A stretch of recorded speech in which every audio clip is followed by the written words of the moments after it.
ಚಿಕ್ಕ ಮಕ್ಕಳ ಆರೋಗ್ಯ ಕಾಪಾಡಬೇಕಾದ ವೈದ್ಯನ ಗಾಂಜಾ ಗಮ್ಮತ್ತು. ಚಿಕ್ಕ ಮಕ್ಕಳ ತಜ್ಞ ವೈದ್ಯನ ಮನೆಯಲ್ಲಿ ಗಾಂಜಾ ಪತ್ತೆ. ವೈದ್ಯ ಗಾಂಜಾ ಸೇವನೆ ಸಂಗತಿಯು ಪೊಲೀಸ್ ತನಿಖೆಯಲ್ಲಿ ದೃಢ.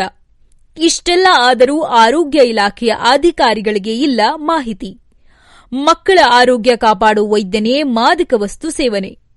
ಖಚಿತ ಮಾಹಿತಿ ಮೇರೆಗೆ ವೈದ್ಯನ ಮನೆ ಮೇಲೆ ಪೊಲೀಸ್ ದಾಳಿ.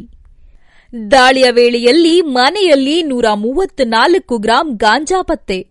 ವೈದ್ಯ ಡಾ ರಾಹುಲ್ ಬಂತಿ ಮನೆಯಲ್ಲಿ ಪತ್ತೆಯಾಗಿರೋ ಮಾದಕ ವಸ್ತು. ಬೆಳಗಾವಿಯ ಶಿವಬಸವನಗರದಲ್ಲಿ ಇರೋ ವೈದ್ಯನ ಮನೆ. ವೈದ್ಯ ಬಂತಿ ಹಿರೇಬಾಗೇವಾಡಿ ಸಮುದಾಯ ಆರೋಗ್ಯಾಧಿಕಾರಿ. ಹಿರೇಬಾಗೇವಾಡಿಯಲ್ಲಿ ಚಿಕ್ಕ ಮಕ್ಕಳ ತಜ್ಞ ಆಗಿರೋ ವೈದ್ಯ. ವೈದ್ಯನ ವಿರುದ್ಧ ಮಾಳಮಾರುತಿ ಪೊಲೀಸ್ ಠಾಣೆಯಲ್ಲಿ ಕೇಸ್.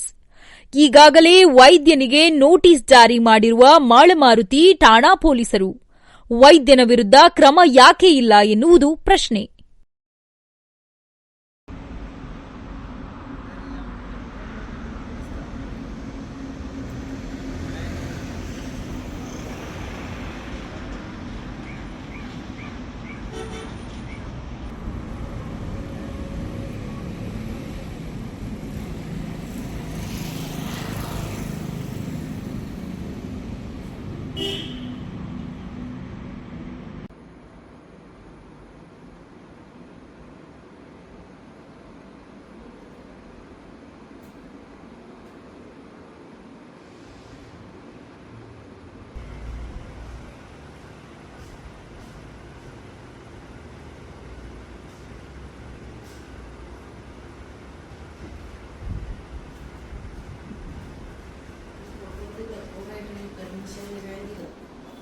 ಅವ್ರ ಹೆಸರು ಅಷ್ಟೇ ಇಲ್ಲ ಏನೋ ಆಗಲಿ ತಕ್ಕೋಬೇಡಿ ಪ್ಲೀಸ್.